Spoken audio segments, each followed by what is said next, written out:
Hey everybody, DukeMuRL here. Yeah, so it's an awesome day. You start off very good. Just keep up with that. Eventually, they'll get bored and they will go away. Okay, so let me see. If I am correct on this, this should be episode 100.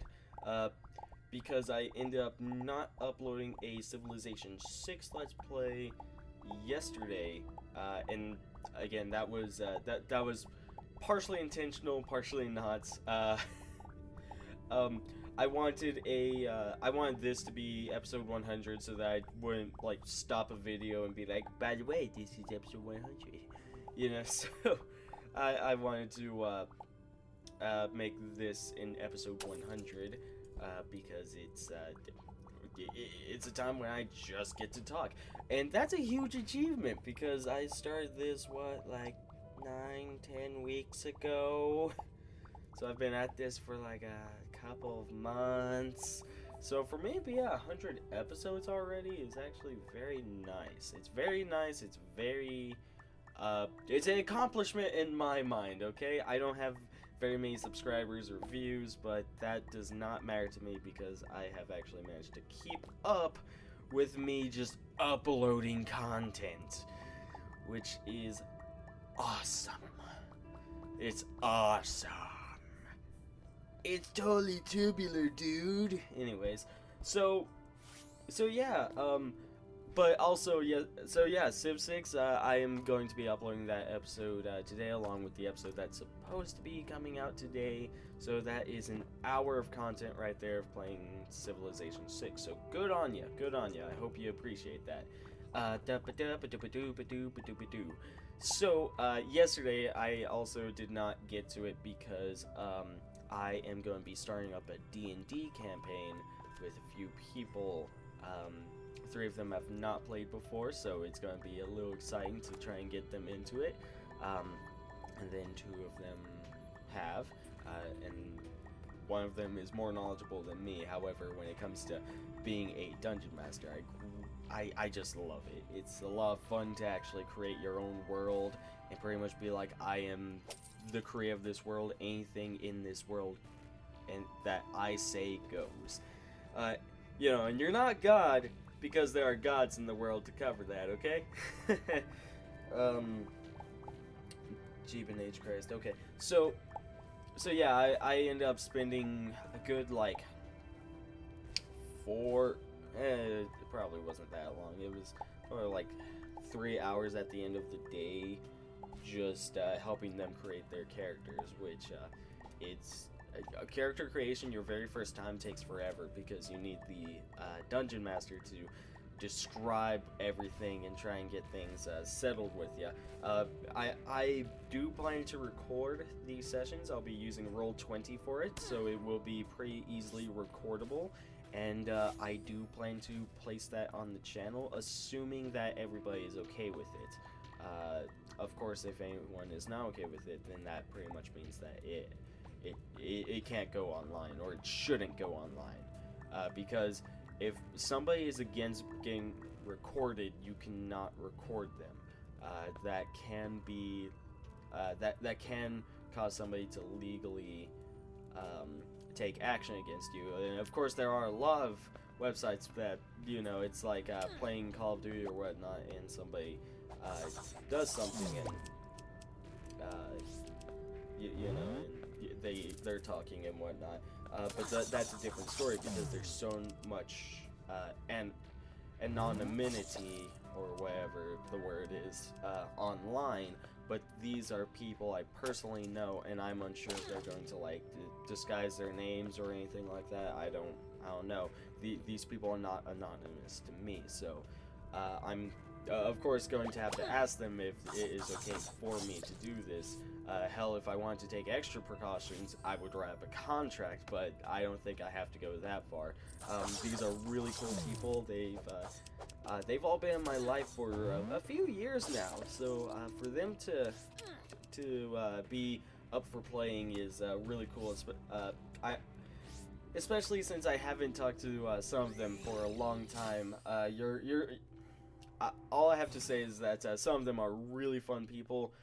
We have a few interesting characters, not playing, but like their D&D characters are interesting. It is a 3.5 game, by the way, because I have all the books for the 3.5, except for like one, which is like sexual fantasy. I'm not exactly sure about that one, but I don't have it. I was told about it by one of the people, in which we will call Score Cop. I mentioned him once before, but he mentioned it once before, and I was like, I don't think I want that. There are several other, like, I would actually not mind making this a more Dungeons and Dragons or D20 oriented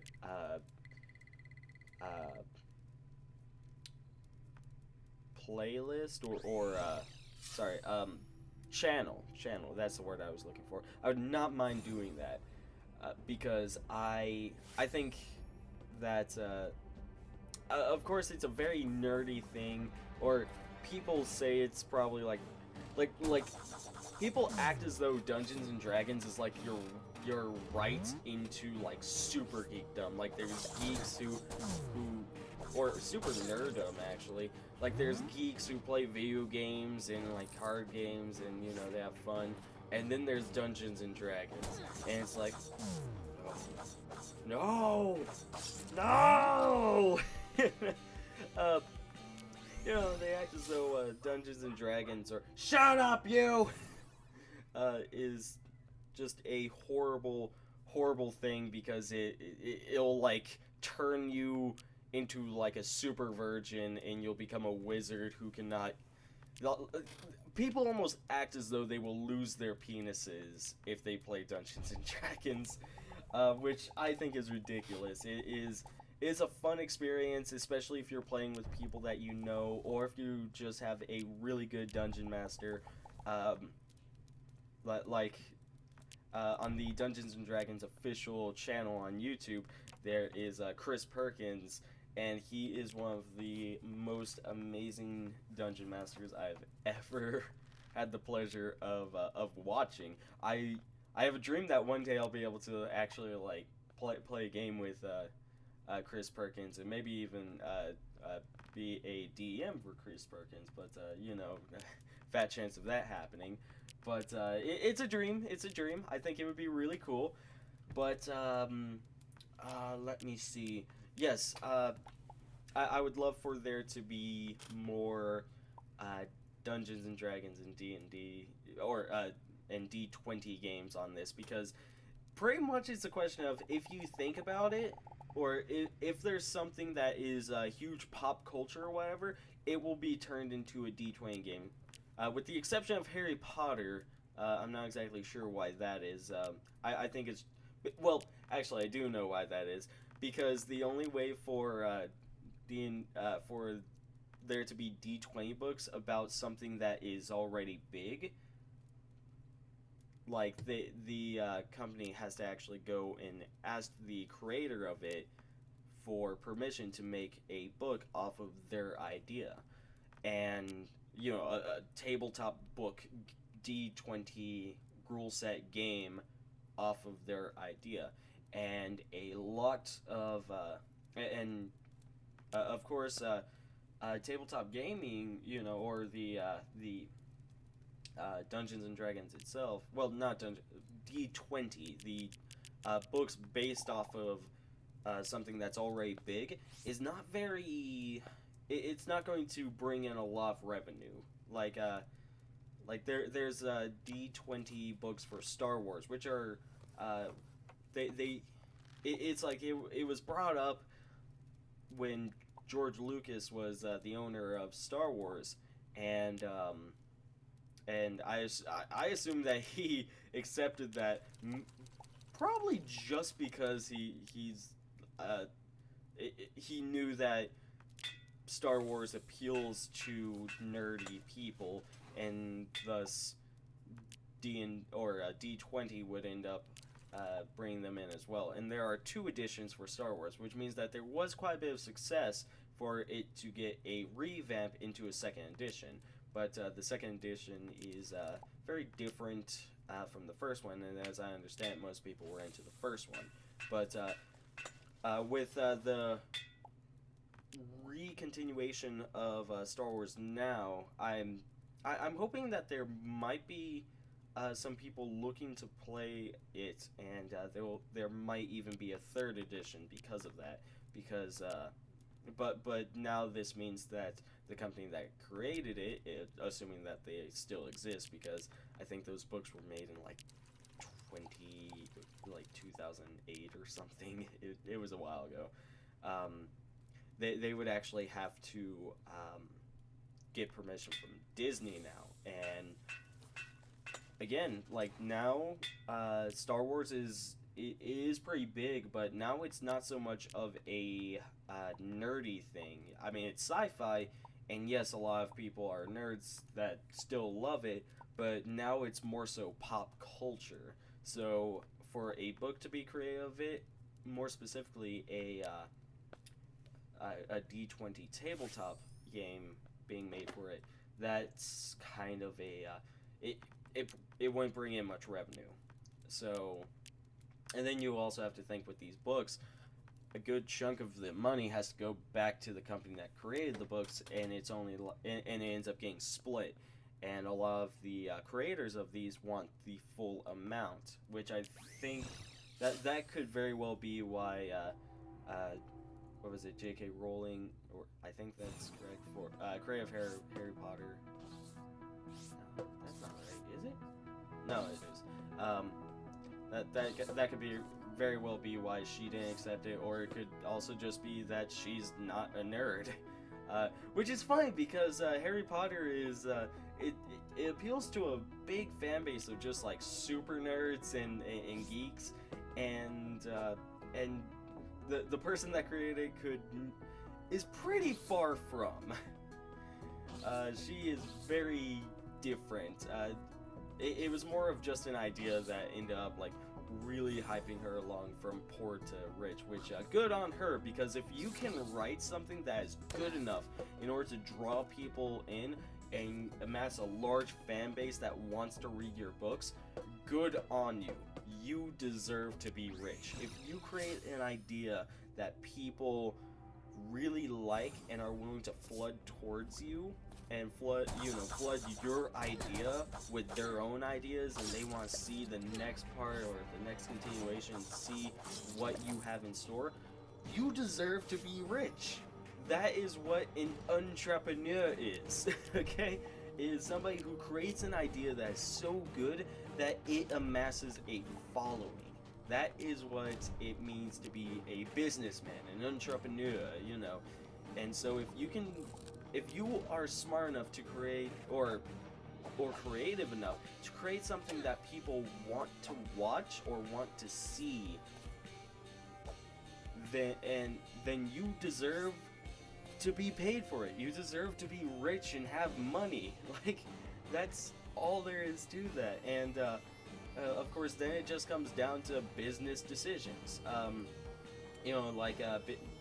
It's like Rooster Teeth Industries, when they were first starting up, for them to become as big as they were, they started by doing a very amateur machinima, or not machinima, a very amateur series called Red vs. Blue, and people liked it, and they were like, I want to see more of this. And people started looking, and of course, once people start seeing this, it starts getting bigger and bigger. People want to see more and more.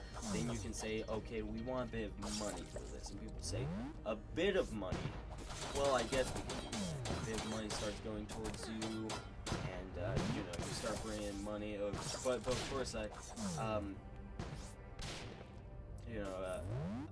once YouTube had the monetization process, it actually became a question of, we don't really need you guys to fund anything, and we just need you to look at it, and then YouTube will do the rest. Which that's really cool that YouTube has a monetization process. Of course, now the guidelines are very weird, and a lot of people are kind of against the idea of monetizing. Heck, I mean, the reason why I don't monetize is because I'm small fry. I like, if I were to monetize, I get maybe like 2 cents out of it, so I don't really see a point in it. Especially since that means I have to follow a lot more rules and whatnot, and everything gets stricter and stricter. So I don't focus on that yet. Maybe if I become bigger. I remember Markiplier when he was first becoming big. Well, not when he was first becoming big. I remember his philosophy was that he was going to wait until he had 15,000 subscribers before he started monetizing. He really cared about. He really does care about his fans, which is really cool to see. In any case, I think I've gone about as long as I need to. Yeah, I've gone just as long as I need to, just rambling. Yes, another one down. Thank you all so much for watching. As usual, have a wonderful day. Hit the subscribe button down below, and we can survive another week of this. The like and dislike buttons are there for your amusement, and tell your friends about me. I appreciate it. Bye!